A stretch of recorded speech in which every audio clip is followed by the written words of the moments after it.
Hey friends, it's Just the Gems. I'm Brandon. It takes a lot for me to abandon a game. I'm a sunk cost fallacy kind of guy with an unhealthy amount of FOMO just sort of baked into my brain. So the thought of putting a game aside after I've invested a significant amount of time into it is chilling to me. What if it gets good right after I quit? What if there's some amazing moment that people are going to be talking about for years to come and I miss it? What if I feel like a chump for spending money on this game without finishing it? It's a scary place inside my mind. So, having said all that, in order to make this ignominious list, you can imagine how bored or frustrated these games had to have made me. These are games I couldn't stomach, but if you have a strong case for why I should give one of them another chance, let me know down in the comments. After all, I'm not saying any of these games are bad. They just couldn't hold on to me. And sure, feel free to tell me that a game I love is on this list for you. That's fine. Turnabout's fair play. But real quick, if you could like this video to help it reach more people, I would really appreciate it. And if you aren't subscribed, but you like my stuff, would you consider subscribing? My friends told me that if I get to 10,000 subscribers before the end of the year, they'll stop tricking me into joining pyramid schemes. I mean, at this point, what am I supposed to do with all these boxes of protein shakes? Actually, as long as I have you here, do you mind if I tell you about an exciting business opportunity? All right, anyway, don't get too mad at me. Let's go.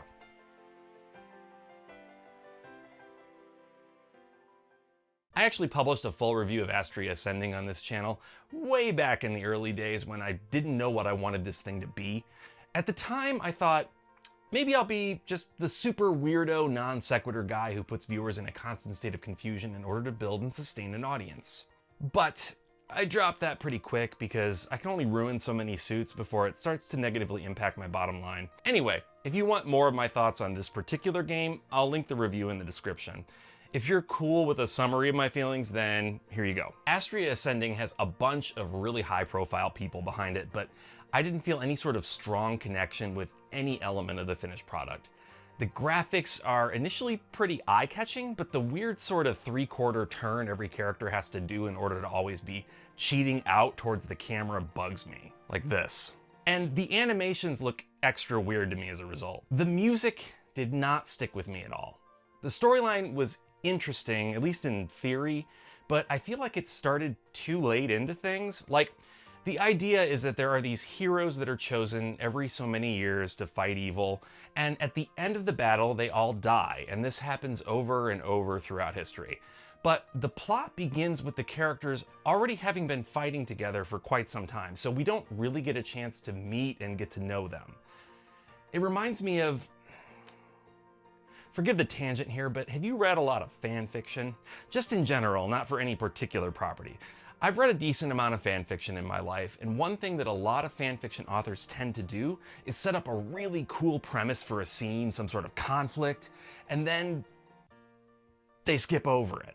Like, they'll establish that this cool sounding thing is about to happen, and then rather than show that thing happening, they start the next scene after the thing has already occurred and show how the characters are all reacting to that thing. It's kind of like this. I feel like Astria Ascending skipped over what could have been the most interesting stuff, with the characters coming together and having to overcome their differences to form a team, and that's a bummer. The battle system is actually pretty cool. Like, it's not super revolutionary, but it borrows a lot of good elements and it uses them well. The problem is, it's one of the grindiest modern games I have ever played, and I just don't have the patience for that if the story and characters aren't grabbing me. I think this one might have something of a following out there, so I'd love to hear your thoughts on why this one worked for you. I had high hopes for it personally, but it just didn't get me there.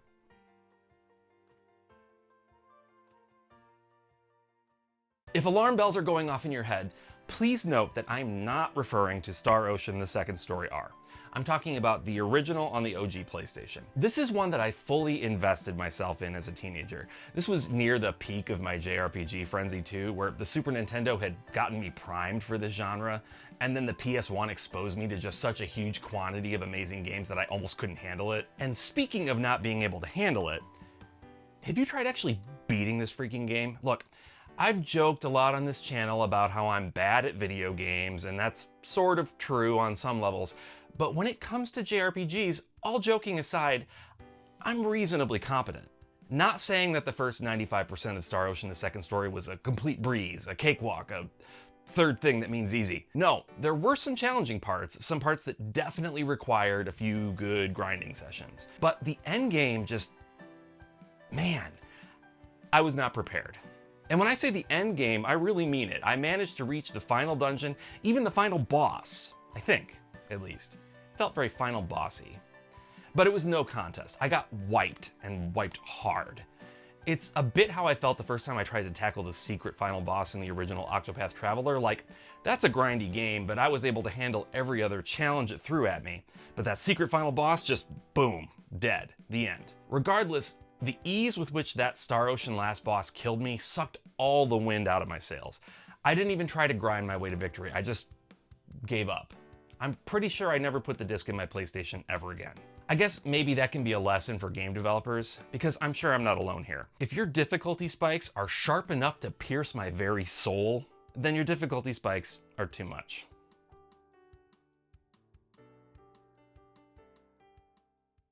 The online JRPG world was going gaga for Shin Megami Tensei. I had dutifully avoided all SMT games for a long time because I heard they were just so hard, but I had played Persona 3 and 4 and I loved them. So instead of continuing to sit on the sidelines, I thought, what the hey? Let's try this new SMT4 that everyone loves. Now, this was back before I was collecting, so I downloaded it from the eShop. Oh, what a travesty that was. But that's neither here nor there. Anyway, so I dove in. Initial thoughts? Don't love the silent protag thing, but hey, the world is intriguing. It's like this medieval fantasy sort of thing, but very quickly you find yourself traveling underground and suddenly end up in Tokyo. Like Tokyo from our world, but buried underground. That sort of premise really ignited my imagination. I was so curious about what events could have led to the world ending up like this. But I would never find out. The why of it all might not be what you're expecting. No, I didn't hit some super powerful boss that kicked my butt until all the willpower left my heart. No, I didn't get bored with the combat and decide to play something else. Instead, I got lost. See, Shin Megami Tensei has you navigating a world map with a little inverted pyramid with a circle on top or some crap. It's very lo-fi, it's got that cool retro aesthetic, but it doesn't make for what I would call engaging navigation. Still, it would be fine if I could figure out where I was supposed to go. See, I spent hours roaming around the map of underground Tokyo, entering every place I could find, and I just could not trigger whatever flag I needed to trigger in order to progress. And yeah, I know the internet exists. I checked the internet. Even then, I could not figure it out. Yes, before you say anything, I know that makes me the idiot. I know plenty of people have played this game and not had this problem.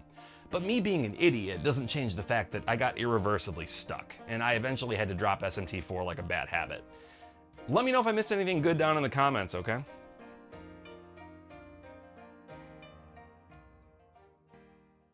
Okay, this game looked cool. It's got this super sweet cyberpunk aesthetic going for it, like there's a cool ninja guy. It looked like it was doing a lot of things right. I picked this game up without really looking much into it, just based on the vibes I got from the trailer. It did not really live up to my expectations. I guess that's not a surprise, it made this list after all, but look, here's the thing. I wanted to like this game as much or more than I wanted to like any of the other games on this list. I feel like I really gave it a fair chance, but it kept throwing up blockers in my way. One blocker was the pretty repetitive battle system. It had some at least somewhat interesting ideas, but the actual execution was lacking. Like everyone sharing one health meter? Interesting. Tell me more. Oh, that's it? They just share a health meter? Okay, I guess that's, something. But so-so gameplay has never stopped me from partaking in a good story, which brings me to the story. It's not very good. I know that's a fairly dismissive way of putting it, but it just wasn't doing anything for me.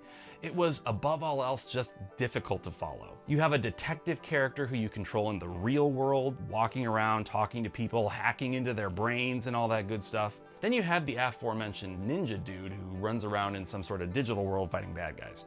Again, Interesting idea. But the dungeons are monotonous on the level of the early Persona games, and the real-world segments are bogged down by the confusing plot and a bunch of technical issues that keep the game from ever running very smoothly. Seriously, just running from place to place is an exercise in frustration with how frequently the game stutters and skips. Speaking of skipping, I'd recommend you skip this one. Moving on.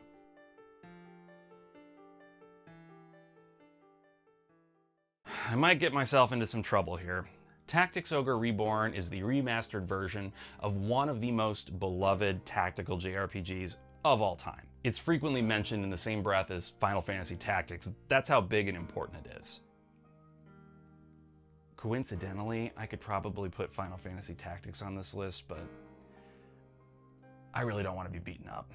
Anyway, Tactics Ogre Reborn is a beautiful experience. It really is. Graphically, musically, storyly, it's great. So, what's the problem? Why did I drop it? If you said, game too hard, well, give yourself 50 points. That's right, we've got Brandon from Just the Gems complaining about a tactical JRPG being too hard for his precious little skill level. It's not like I hit a brick wall and couldn't advance, though. It's just the amount of effort it was taking me to make my way through these battles just started to feel like a price I wasn't willing to pay. And the length of these battles, too. My attention span just isn't built for this type of game, y'all. Again, I accept that as a sort of deficiency in myself. I'm not looking down my nose at these kinds of games and saying, well, I'm just too good for them. No, far from it. But these super hardcore tactical games require too much from me.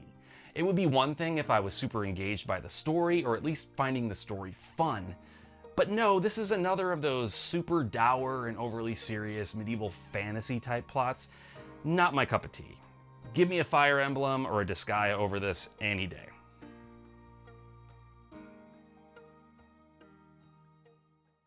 Folklore was one of the earliest action RPGs on the PlayStation 3. In fact, I think I recall it being the first demo for a game I ever downloaded. This was the era of brown and gray. Developers still learning the ropes of the first HD consoles, and not yet the most comfortable with it. Folklore being an early attempt at an HD JRPG should earn it some respect, and I think it deserves it. It's got two protagonists, a dude and a lady, and they're separately investigating disappearances on this island in, I want to say, Ireland? Somewhere over there? I'm not a map guy. But anyhow, they find themselves pulled into the land of the Fae, and there's some big dastardly plot going on that it's up to them to stop. The premise is pretty straightforward, it's not super creative or anything, but you could still tell a compelling story in it. And maybe there is a compelling story in there. I just couldn't get to it. This is for a couple of big reasons. One, the gameplay just was not fun for me. This was back in the day when Sony was trying to push its whole 6-axis motion control thing, so there was a fair amount of controller jerking involved in just the basic moment-to-moment gameplay. Not ideal, but then again, everyone was doing it back then. We all had like a 7-year-long lapse of judgment and thought that stuff was cool. I don't know what happened. But beyond the controller flinging nonsense, the rest of the gameplay just felt pretty bland. Run around samey environments, fight some monsters, or folk, as they're called, and then move down the next corridor and fight some more. The other reason I couldn't stick with this one was the way the story was presented. I'm a big fan of consistency in storytelling. If some of your cutscenes are fully animated, fully voiced, with strong directing and a compelling score, and then the next scene is barely animated with no voice work, and then the next scene is like a comic book style series of still frames with speech bubbles, it's a mess and I'm not into it. I don't like it when developers essentially broadcast to me, this scene is not very important. They're creating a hierarchy of scenes, and the ones they deem less crucial, they're not putting much effort into. I know you could probably make an argument for why this is a good thing actually, but I can pretty much guarantee I won't be convinced. Consistency is key for me. Let me decide how important a scene feels. Or better yet, let me reflect on the story and make that determination after the fact like I do for other media. These issues combine to make this game feel more like a slog that I was undertaking out of some sense of obligation, and I decided, you know what? Life's too short. Anyway, that's it for now. What do you think? Did I offend you by mentioning your favorite game?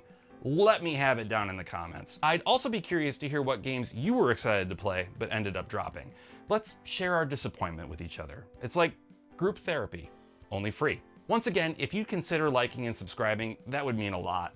We're entering one of those slow periods of YouTube where views and subscriptions will be down, so it would really make my day if you'd subscribe if you aren't already. And for those of you who are, thank you. You're a real one. With that, until next time, bye.